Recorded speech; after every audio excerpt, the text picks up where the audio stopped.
to Ladybug Lane Soaps, and this is Margie.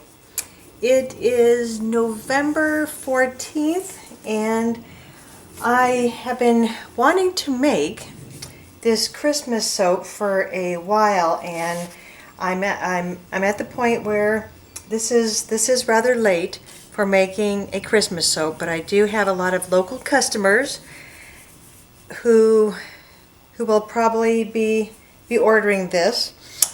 So I thought, what the heck? Let's see, so at the end of 6 weeks, which is a nice curing time, let's see, so that would put this out at December 27th, 2 days after Christmas. So I think I will be okay. So anyway, just to let you know, so I was planning on making this yesterday, but yesterday, I don't know where these winds came from. We were having all day the strongest winds in this area.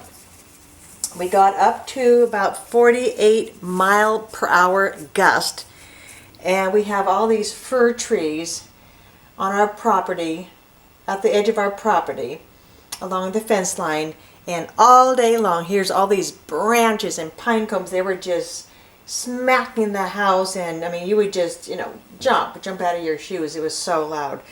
So needless to say, I could not soap because the lights were flickering and trying to go out. And as I'm standing here, I'm looking out the kitchen window, and the wind is picking up, but it's nothing like yesterday. So I'm going to cross my fingers and hope that everything's all right. So anyway,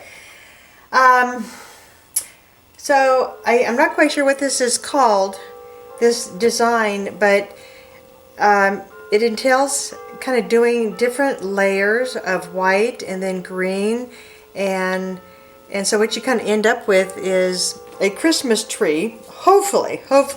From the pictures that I've seen of other soapers, it's tricky. It's not as easy as you would think. And so half the time your Christmas tree kind of leans this way or that way, but it's soaping, it's fun, and this will be the first time that I have done this design, so I'm just going to have fun. As I've said before, if you can't have fun in soaping, might as well stop and do another hobby. So what I'm going to be doing is, so I made all these embeds here. And there you go. Don't want to get too close to the camera, else it won't focus. So here's the reds, and these are supposed to represent little boxes of the Christmas trees, which will go on the bottom of the mold. And then here's just the clear, supposedly low sweat clear from Bramble Berry, and then I put in this, I believe it's called the Intergalactic Glitter. Let's see, where'd it go? Oh, here it is, sorry. So this is from Nurture Soap. Like I say, it's called Intergalactic. Don't see, am I holding it down there? See, I can never tell if the camera is focusing. I'm sorry. So it is skin safe glitter, and it is very, very sparkly. I love it, but it doesn't quite go with a lot of the winter designs, so you kind of have to, pick and choose with that.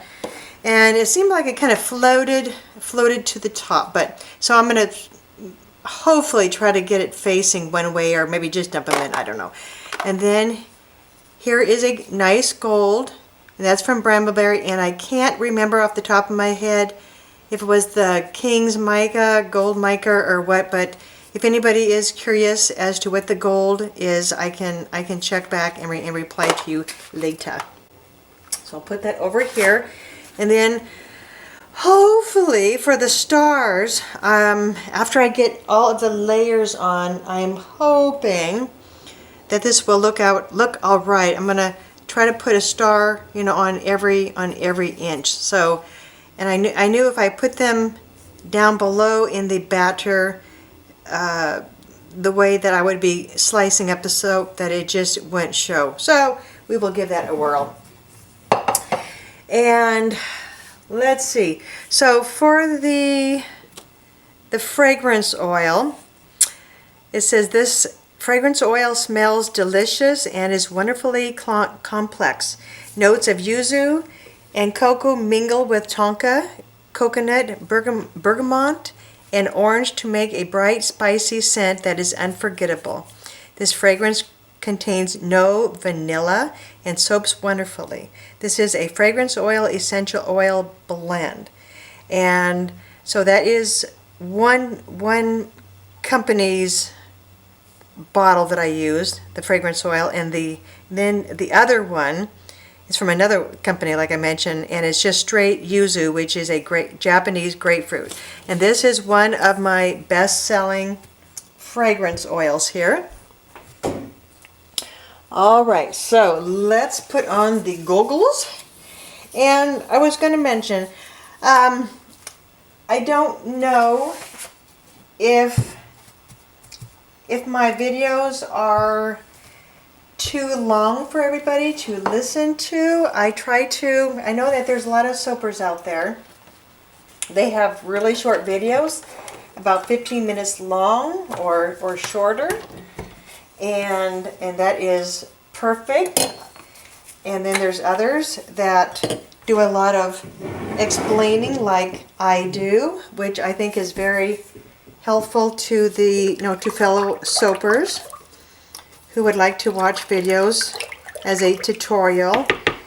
And so I do like to explain the cold processing soap craft, because I know just starting out it is very confusing, and if I can pass along any helpful hints, I enjoy doing that, and I hope others like that. But so I guess I would just like to hear back from the viewers, if you would like my videos to be shorter,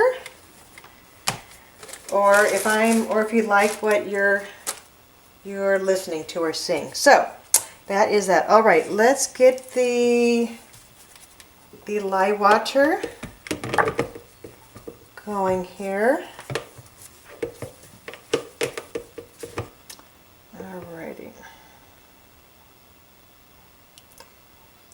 Down the stick shaft to minimize bubbles. So like I say, this is a 2-to-1 lye water ratio. There is twice the amount of water as lye.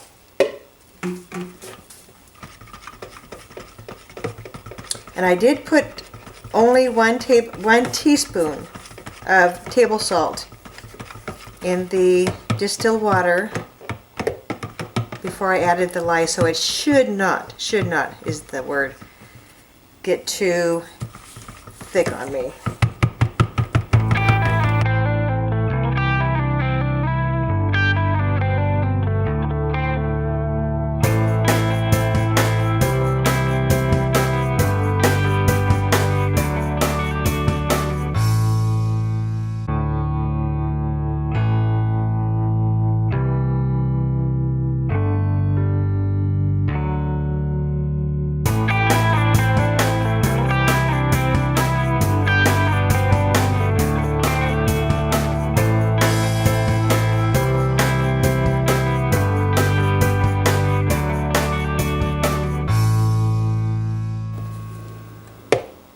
And I do want to give out a shout out, is that what you call it, to all of my wonderful subscribers who have been subscribing to my brand new soaping channel, and especially to all of my customers who have been purchasing my soaps for this past year. I sure appreciate it. So thank you very much, everybody. Alrighty.